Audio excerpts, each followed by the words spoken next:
Hi, people. Um, let's talk about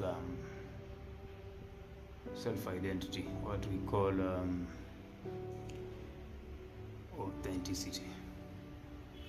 Um, in the simplest possible, is just your current principles and operating systems that you had set from your since your younghood. Um, those childhood dreams that you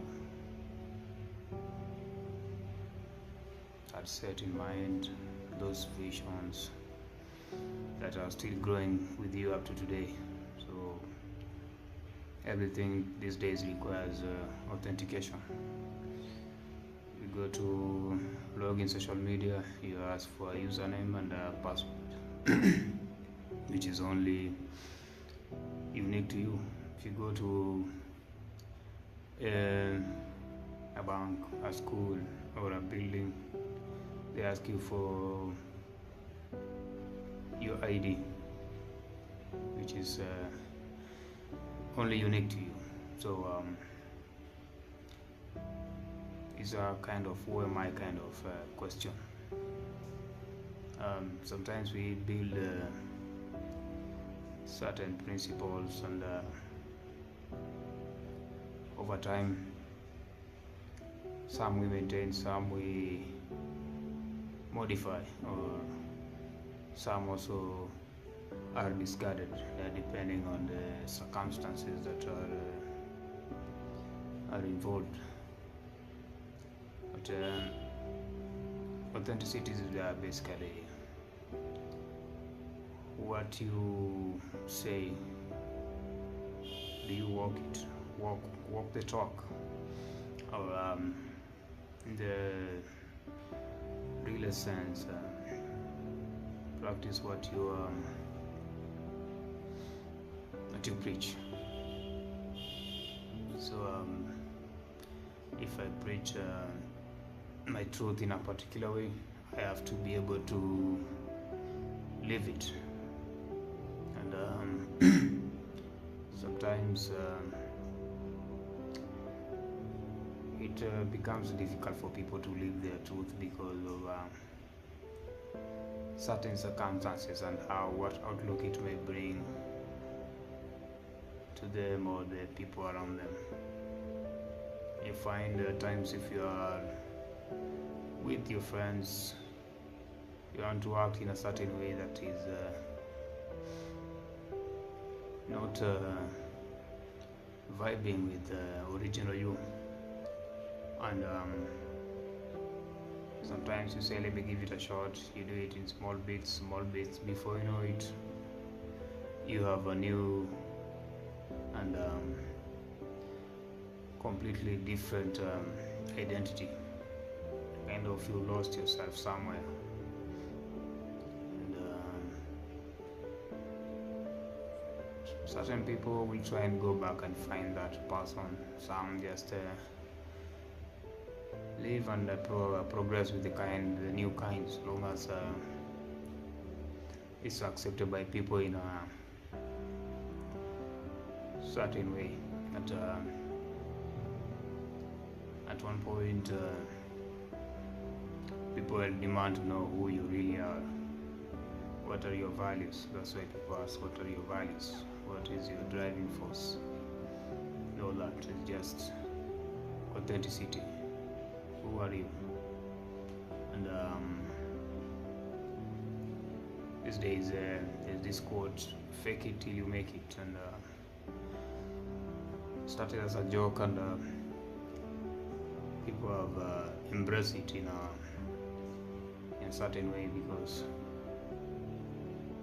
you usually say, so long as I'm not doing it alone, then I cannot be judged. But it's not about judgment, it's about you believe in what you're doing, and is that really you?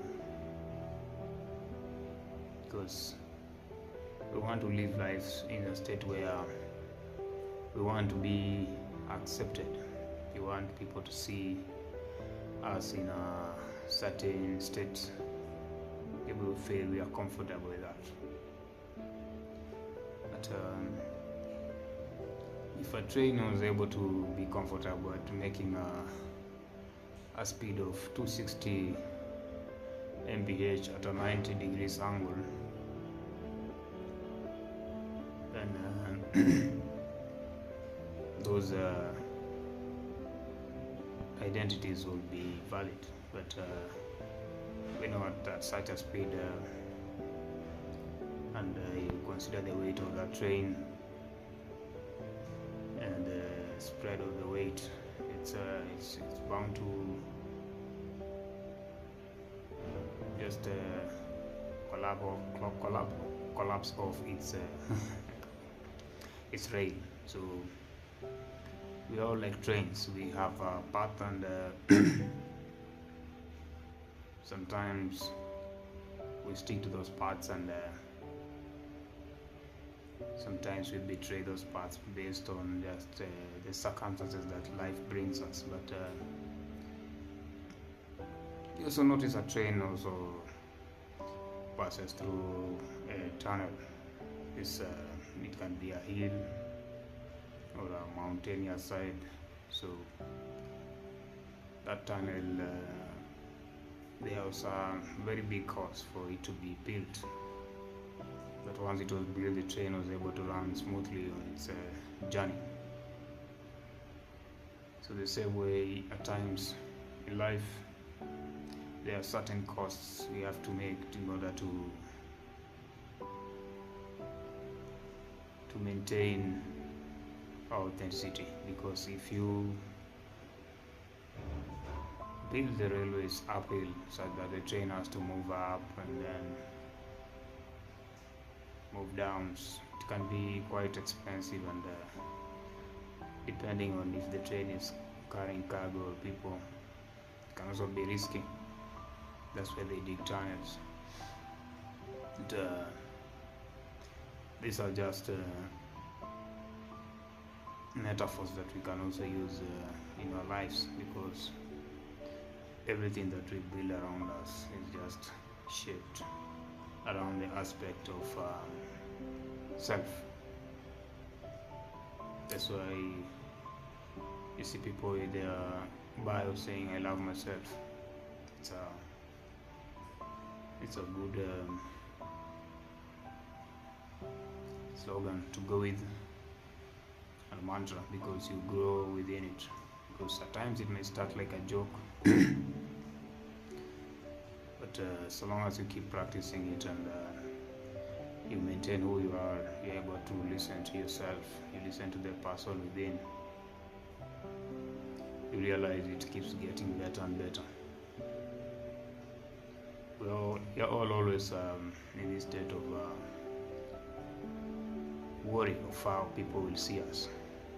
That's why we change. Sometimes we betray the authenticity. That's a very big word.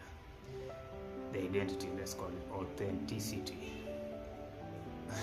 in its realest sense, so that we can be able to fit. But why do you always want to fit? A ostrich wants to become a hen or a pigeon, and then it has to cut its legs, or it has to